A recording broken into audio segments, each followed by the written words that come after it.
Okay, ladies and gentlemen, thank you so much for coming on this wet and windy evening. And thank you for showing your support for the Floral Clock. I'm sure many of you were as shocked as I was to hear that the council was planning to axe it.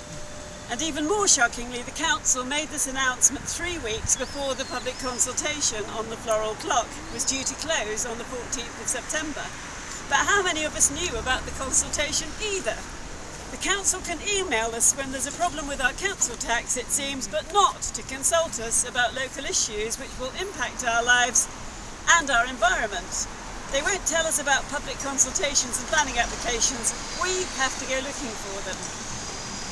The Floral Clock consultation consists of a very loaded question. What would you like to see in the location of the current Floral Clock? This is not a consultation. And the Floral Clock is not listed as an option, so you can choose anything except the Floral Clock.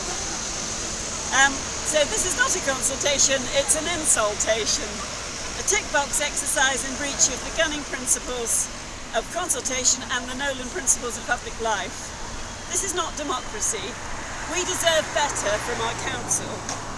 And even if floral clocks were common, this is not any old floral clock, but a royal floral clock, created in 1953 to commemorate the coronation of the late Queen Elizabeth II.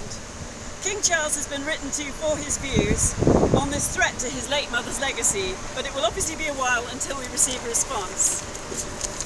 The main excuse for getting rid of the floral clock is the maintenance of it. However, many people have come forward during the Save Hove Floral Clock campaign to offer their help to fix it at low cost, or even involve the BBC TV show Clean It, Fix It. Yes, the planting is intricate, but that is part of the Floral Clock's appeal, and there are many people offering to help with that too. Ted Davis's up-to-the-minute suggestion that a replacement sundial would require no less horticultural labour.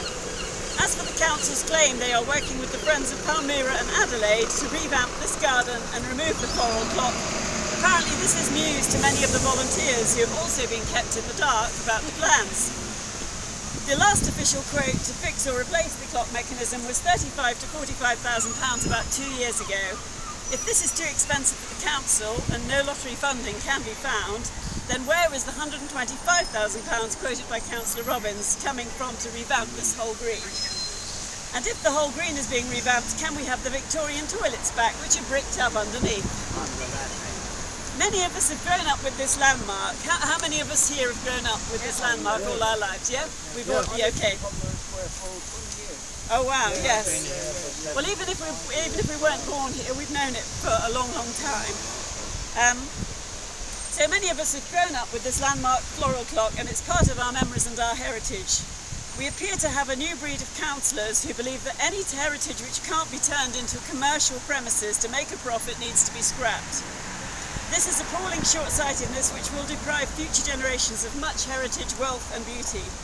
It is not the job of heritage to earn money, but it does so indirectly by providing beauty and a sense of place which acts as a visitor magnet. Heritage also provides social benefits which save on mental health and other council expenditure when social and heritage assets are lost.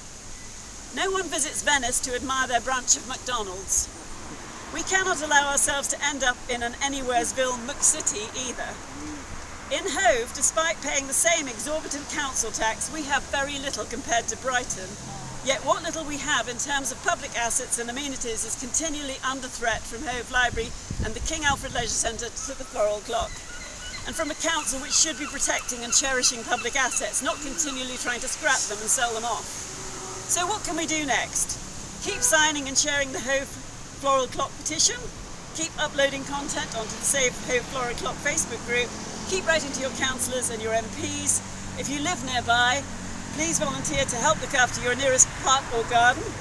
I've asked the City Parks Department for this project to be delayed and for it to go to the Place Overview and Scrutiny Committee to be discussed at their next meeting on the 22nd of September, and I've offered to deliver a presentation. Most of all, keep your eyes on this green.